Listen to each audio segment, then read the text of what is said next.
My name is George Covington. I'm 45 and I live in Ellenwood, Georgia. Because of my size, I feel like people judge me before they even get a chance to even know me.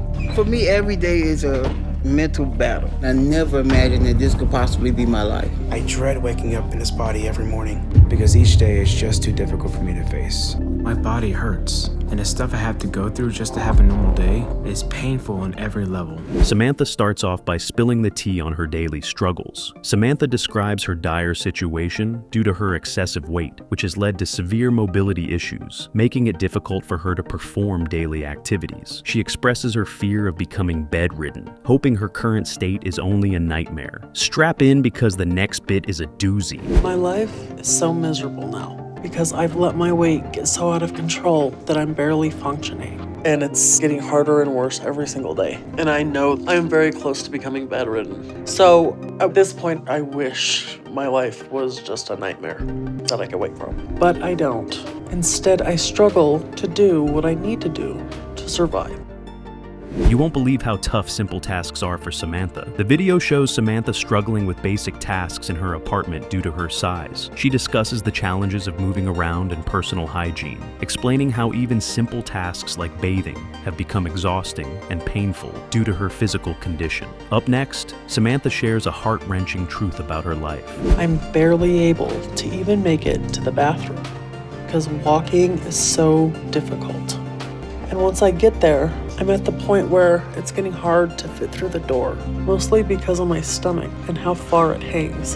And by the time I try and bathe myself, I'm already exhausted and hurting, with barely an ounce of energy left to clean myself.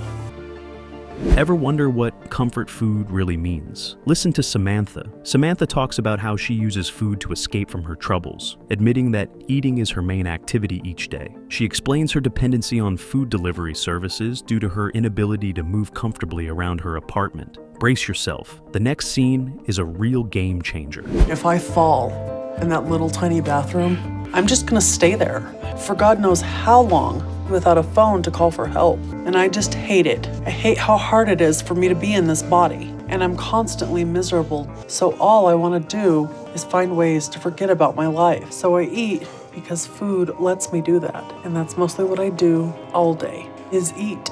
Samantha hits a major crossroad and it's epic. A turning point in Samantha's story occurs when she decides to seek professional help. She contacts Dr. Nowzaradan, a specialist known for dealing with severe obesity cases, hoping to qualify for weight loss surgery, despite the logistical challenges of traveling to his office due to her size. Next up, get ready for some raw and real action.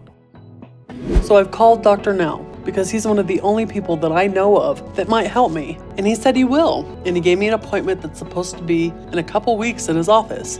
But I have to figure out how to get to Houston to see him. And I can't fit into any vehicle except a bariatric ambulance. And there's not any that can get me from Denver to Houston. And I'm terrified because I don't know what to do because I'm almost out of time and I don't want to die. Watch Samantha take on the stairs like a champ. Well, sort of. In an emotional and physical struggle, Samantha attempts to move with assistance, emphasizing her pain and effort in taking even small steps. This scene highlights the extreme challenges she faces with mobility and the strong support she needs from others to move safely. The upcoming snippet is a tearjerker, so grab those tissues. You're gonna focus on me all the way down, okay? Let's get you comfortable, okay? Feels like I'm carrying a noose piggyback. Sucks! Come on, you got this. You're strong enough, you got this. Step down right in front of you. Let's do it. Focus on me. Come on, focus on me. Which leg's coming first? There we go. Good. One more, another step, one more step. Come on. I know, it hurts, I know. I'm sorry. Hospital life is no joke, and Samantha's about to tell you why. Samantha is hospitalized for several weeks where tests are conducted. While the tests do not show immediate life-threatening issues, her weight continues to cause significant health problems, necessitating a stay in the hospital under a controlled diet plan. Hang tight, because Samantha's journey home is next, and it's full of ups and downs. I've been in the hospital for around 6 weeks now. After they ran all their tests and everything, the good news was my body wasn't breaking down or anything that I was afraid of at that time. But I still have so many health issues related to my weight, so they haven't felt like it's been safe to send me home. Dr. Now wants them to put me on a controlled diet here, but it turns out they don't really do that, or at least not how Dr. Now wants. He's been checking in on me in some of my treatments. Home sweet home, not so fast. After months in the hospital, Samantha is discharged, but expresses nervousness about returning home. She discusses the changes made to her living situation, including moving to a ground floor apartment to better accommodate her mobility needs. Stay tuned as Samantha takes a moment to reflect on her journey and the battles still to fight. After months in the hospital, I'm very glad to say that I'm finally discharged, and I'm able to go back home with my weight down to around 900, which is a 40-pound loss. But I'm also nervous because I'm not gonna have all that help like I did in the hospital. Right now, with even how far I've come, I still hit my limit too quickly if I'm up. And then I have to have help if I don't want to end up on the floor and in pain. Samantha gets real about her weight loss journey, and it's not all smooth sailing. Samantha reflects on her progress and the ongoing challenges she faces in maintaining her health. Despite difficulties, she is determined to meet her weight loss and mobility goals, showing some improvement in her ability to handle daily activities with less assistance. Just wait until you hear the update from her doc. It's seriously inspiring. This past month has just been hard, harder than I thought it would be, but I haven't let that stop me from working hard to make it to my weight loss and mobility goals. And I know I've made more progress this past month because I'm back to handling more on my own. I still need my walker if I get too tired, but I can walk some without it now, so I'm using it a lot less. It's just when I push myself too hard that I have to get it. And once I'm at that point, I have to have some help. So Bella and Ivan are still staying with me. Guess who's turning a corner? Samantha, that's who. The culmination of Samantha's immediate journey is shown as she meets with Dr. Nowzaradan post-surgery. She has successfully lost a significant amount of weight and is encouraged to continue working on her physical and emotional health to prevent regaining the weight. The road to recovery isn't over yet, so keep watching as Samantha takes on rehab with gusto. But now that Sam has completed the physical stress of surgery and has come through the surgery so well, it's important for her to get serious about the emotional aspect of this problem and her issues. She's going to rehab to work with physical therapy and also work with behavioral specialists, with psychotherapy, to really help her continue with weight loss. She needs those as support now that she's done so well with surgery. What we just saw is almost hard to believe. Irene talks about the day-to-day battles with her size, emphasizing how she relies heavily on her family and friends for pretty much everything. Despite feeling overwhelmed by her physical limitations, she's still fighting to keep a sliver of independence, although cleaning herself has become a Herculean task. Get ready, because the story takes an even more intense twist just around the corner. My daily life is such a struggle now because of how my size have gotten. It's hard for me to do things because of my weight. So I rely on my family and friends to help me do what I have to do. Even with all the weight I have on me now, I'm still able to get around and do some basic things myself, like cleaning myself on my own still. You've got to hear this. She dives into the emotional roller coaster that mealtime brings. Irene finds some joy in food, but it's laced with tension as her niece and other helpers grudgingly provide support, sparking a mix of gratitude and guilt. This dynamic sheds light on the complex relationships shaped by her needs. Brace yourself. The next scene adds even more to the mix. You know, eating is what I do most of the day. It's the only thing to bring me the pleasure that I want. It's what I look forward to constantly. Either Trina or my niece will give me my first meal of the day. They know what I like and they just bring it to me. Come in. Hey, I'm here to bring the chicken. Yes, because I'm hungry. Aww. Trina and my niece, Mimi, both give me a hard time when they bring me what I want. Honestly, what's coming next is something else. Irene paints a vivid picture of how her food addiction controls her entire existence, turning eating into a continuous escape from pain that ironically ends up causing her more harm. It's a profound insight into her emotional turmoil, highlighting just how deep her addiction runs. And trust me, you'll want to stick around for the next part. It's a doozy. When I'm done eating, then like an hour later, I ask somebody to come give me some more food because I never want the feelings that food gives me to stop. So I just sit and eat for the rest of the day because food is how I survive, you know? It's killing me in a lot of ways now, but for most of my life, it was what got me by. And if I didn't have that, I don't know what I would have done. Oh boy, did that part catch you off guard? She shares a heart-wrenching look back at her childhood, pinpointing the start of her food addiction to family strife and emotional upheaval. This backstory is crucial, showing that Irene's battle began much earlier than one might expect, with seeds planted in her earliest days. Up next, watch how these early experiences continue to echo through her life. I was always the big girl.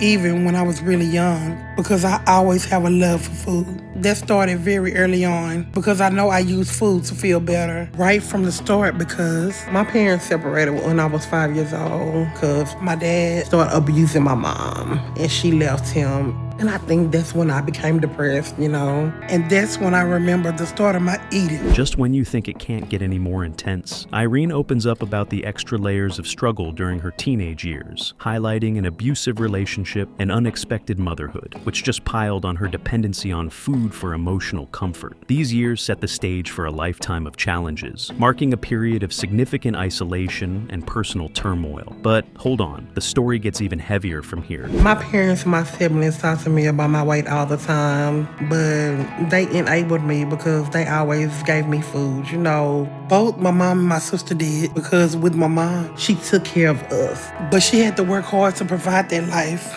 to me and my sister back then. My mom is from an island near South Africa called Mauritius. And because she always had to work, she gave me fast food to feed me and my sister.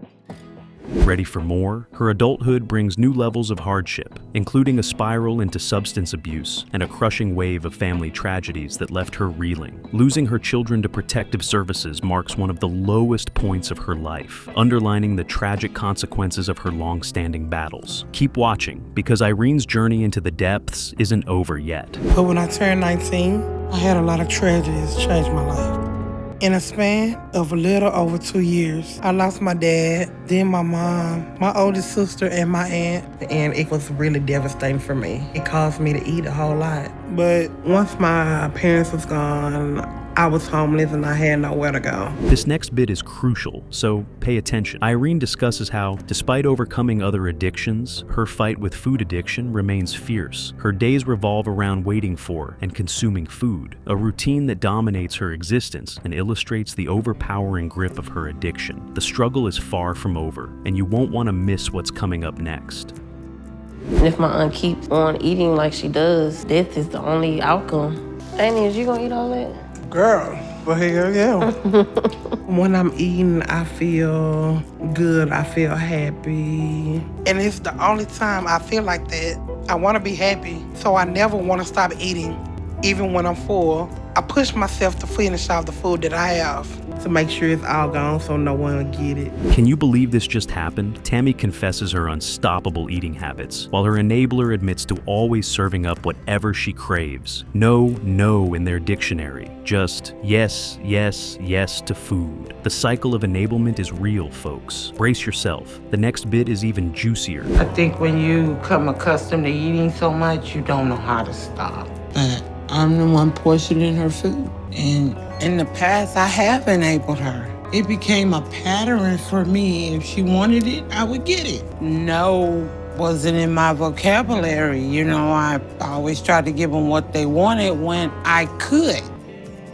Wait till you get a load of this. Describing food as her only escape, Tammy dives into a world where snacks are constant and meals are just snack interruptions. She loves the munching marathon, even though she knows it's doing her dirty. Up next, we peel back another layer of this onion. Food is my only escape from the misery I have. Once I start, I don't want to stop. So eat as much as I want.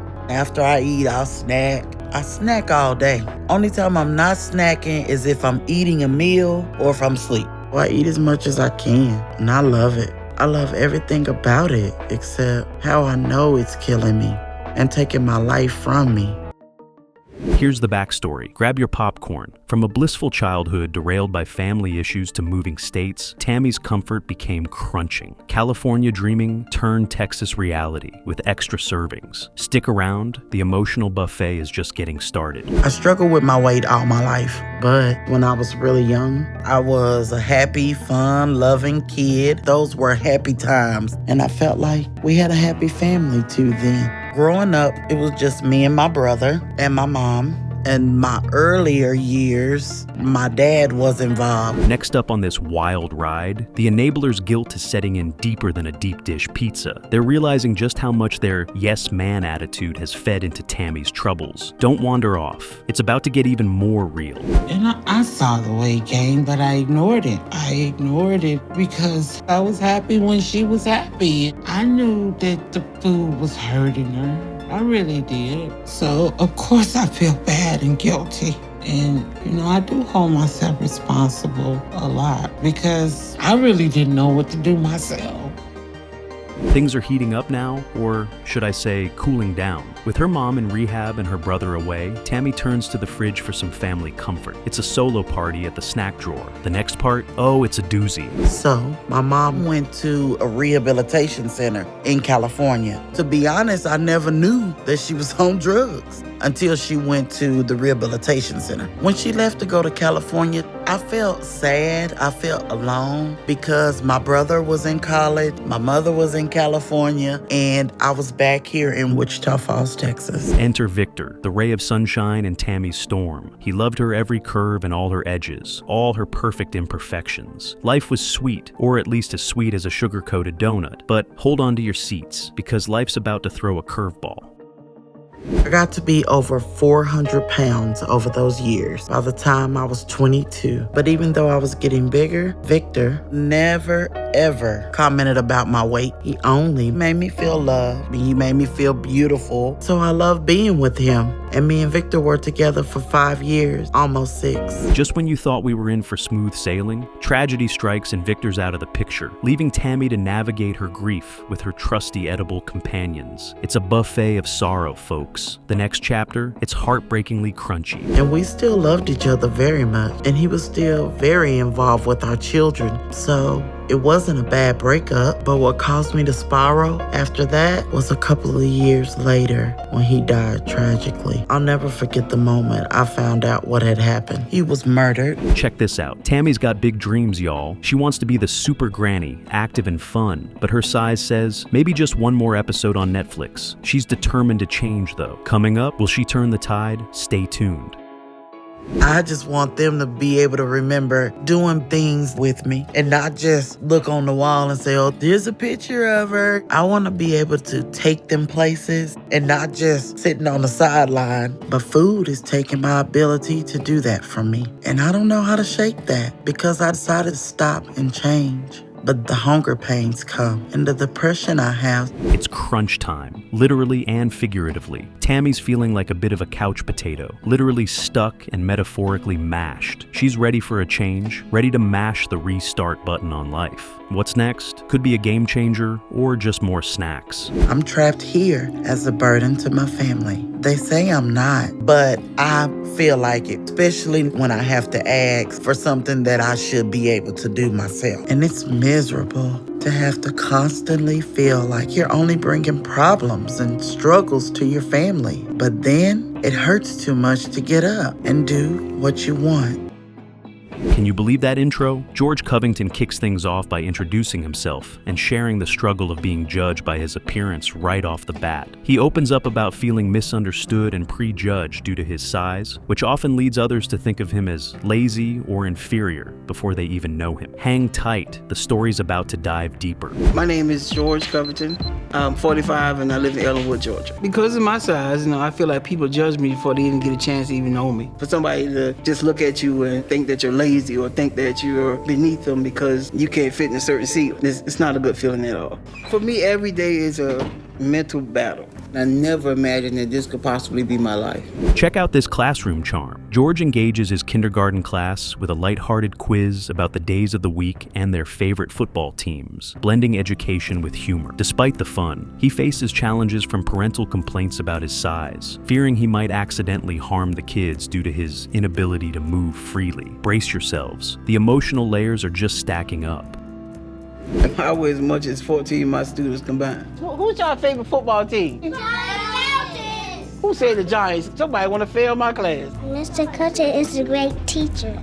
Mr. Covington is the best. Everybody quietly get back in your square. Sit crisscross applesauce. A lot of parents, they go to the front office and they complain about their kids being in my class. Touching and deep, right? Reflecting on his lifelong battle with obesity, George recounts how he was put on diets as early as preschool. Throughout his life, his size has not just been a physical attribute, but has shaped his social interactions and personal relationships, leading to a particularly painful breakup in high school. Keep your eyes peeled. There's more to this saga. My whole life, I've always been big. I can remember being put on diets as young as preschool, even in elementary and middle school. Nobody Nobody called me George. Everybody described me as, hey, that big guy. So I was always defined by my size. I had a girlfriend in high school, and she told me when we broke up, nobody ever gonna want you, and you'll never have another girlfriend. Did you see how challenging that is for him? George discusses the severe limitations his weight imposes on his mobility at school. He can barely walk 10 feet without needing to rest. This drastically affects his teaching as he often remains seated, relying on co-workers for assistance with simple tasks. Don't go anywhere. It's about to get even more heartfelt. I would love to be able to sit on the floor and teach with my kids or take them on field trips. That does make me feel bad because I feel like they're missing out on something. Still gonna need you to be quiet. Put your finger up. Most people my size, they don't even have a career. So I'm very blessed for what I do have, but there's so much that I don't have. I don't have a wife. I'm not able to go on proper dates. What a poignant, bittersweet interaction. George shares a meal and memories with a close friend, discussing their past romantic relationship and his unresolved feelings for her. She suggests he focus on his health, highlighting his emotional struggles with love and loneliness. Get ready, the mood's about to lighten up. What all you put on my sandwich? Surprise. See if I know you. Sincere and I, we were in a relationship. We dated for about a year, and then she broke things off. Oh, you have some chips too? My favorite. Now we're friends, but I'm still in love with her. Oh, just 2 cups. That's right, girl. Just the 2 of us. What a feel-good moment with the gang. George kicks back with friends for a football game, showing a slice of normalcy and support from his buddies. This scene showcases not only the fun, but also the family's concerns about his health habits. Up next, witness a major turning point in George's journey. Having my friends over to come watch the game, that's how I reward myself after a hard week of work. Yo, you make me no drink? I ain't made you I no gotta make drink. my own drink. Yeah, you can make your own drink, babe. I do everything. Willie, bring the food, man. Oh, Willie the man with the plan. Tell you, man, I have a total of 7 siblings on my mom's side. My brother Willie and I, we're very close. We have a very tight bond. Isn't this a game changer for him? George meets with Dr. Proctor to discuss potentially life-altering bariatric surgery. He faces the nerve-wracking realities of the physical challenges just to reach the doctor's office and the anxiety over the surgery's implications. Stick around. You won't want to miss how George tackles this new chapter. Hello. Hey, how you doing? My name is Erica. Hi, Eric. I'm George. Nice to meet you, George. Nice to meet you. Go ahead and sign in for me. I'm definitely starting to get nervous about getting on the scale. You ready? All right. And I'll be right with you, okay? Thank you. My biggest fear is that he says he can't help me. This surgery is my last resort.